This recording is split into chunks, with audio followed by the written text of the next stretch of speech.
-40 C in the body of the rover, then the outside is about -110.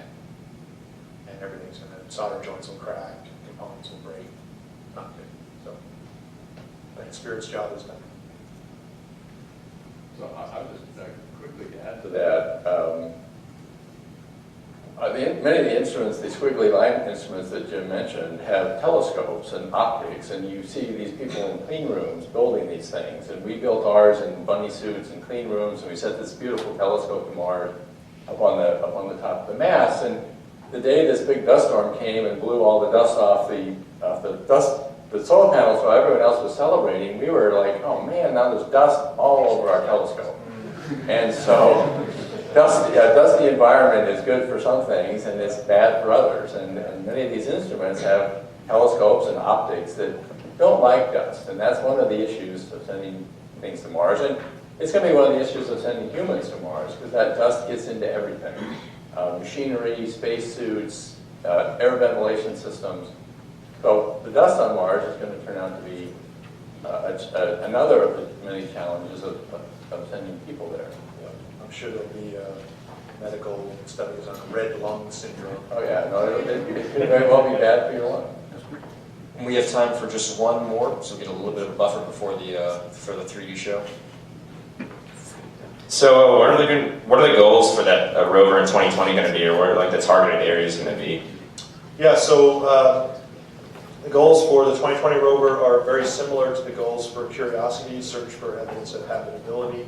But the one sort of new twist to it is that the intention is for that rover to be the first part of a multi-mission long robotic sample return mission. So that rover will carry a little box of sample files and have a coring tool and scooping tools. And the idea will be to fill that cache with many dozens of samples, well selected as we're driving around some interesting place that has evidence of habitability and an interesting geologic history from orbital measurements. Fill that cache up and either set it down or leave it on the outside of the rover with a sign that says "Take me," and some future mission will come and get that and bring it back to the Earth. And where we send it, this will be a fun debate. I mean, to send the Spirit Opportunity and Sojourner and Curiosity is a multi-year process that involves hundreds of planetary scientists getting together and arguing. And the first meeting, 50 people show up and there's 50 landing sites proposed. Right? And then we argue about them, and the engineers go out and say, well, the slopes are too steep here, or the parachute won't work at this altitude, or it's too cold for the motors there. And they throw out whole bunches of the planet on us. And then we regroup and say, okay, what's the plan? And winnow it down and winnow it down. And then eventually, you get into a smoky room and somebody makes a deal and it all happens. But it's a consensus of the global community of researchers, and there's the opportunity for students and postdocs and others to get involved. You know when it's going to start in 2020? The planning first meeting is next spring. And as Jim said, these are open meetings. They're open to anyone, and if they're held in different places around the country. And I strongly encourage you to come and participate, listen, share your ideas, come with a proposal. Where do you think that rover ought to land? It was an agonizing process for Curiosity. We came down to 4 spectacular places. Any one of them would have been a great mission. But ultimately, when you only have one vehicle, you have to decide. But those rocks are going to be historic, because it may take 20 years, but many of us believe that those rocks will come back, and they will be studied in labs like the ones in this building, the ones all around the world. And so this is going to be a particularly tough decision, because these might be the only rocks we bring back from Mars in 50 years. So going to the right place is going to be really, really important. No pressure. No pressure.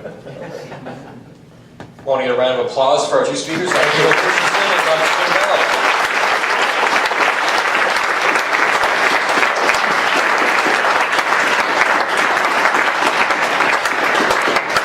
I just wanted to remind you guys all, the food trucks are outside for, the food setup is outside for lunch. If you're going to stick around for the 3D show, they are 3D, if you don't have the 3D glasses, they're just right outside in the foyer. They got put out there during this talk. So.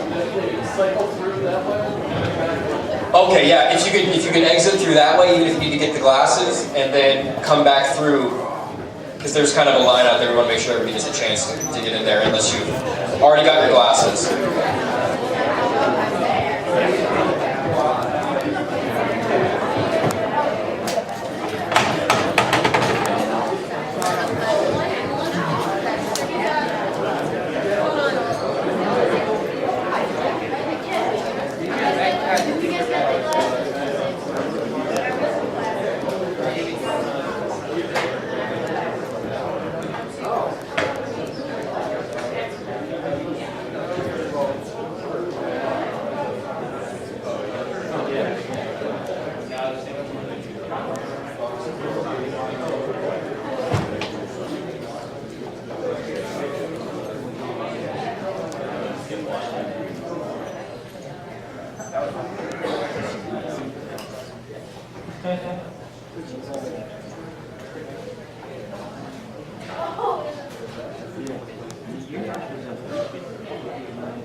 If you want to get your 3D glasses, please pick it at the front door.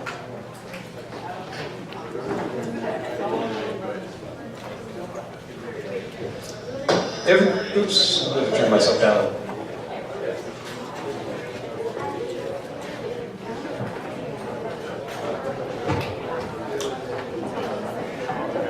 Go ahead.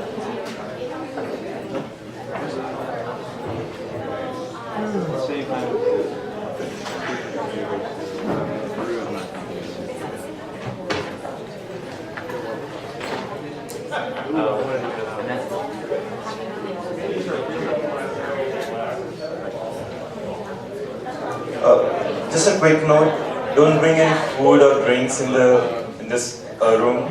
And if you haven't taken your 3D glasses, please pick it at the front door. This next program is going to just not make any sense to you unless you have glasses on. It's going to be damned ugly, actually.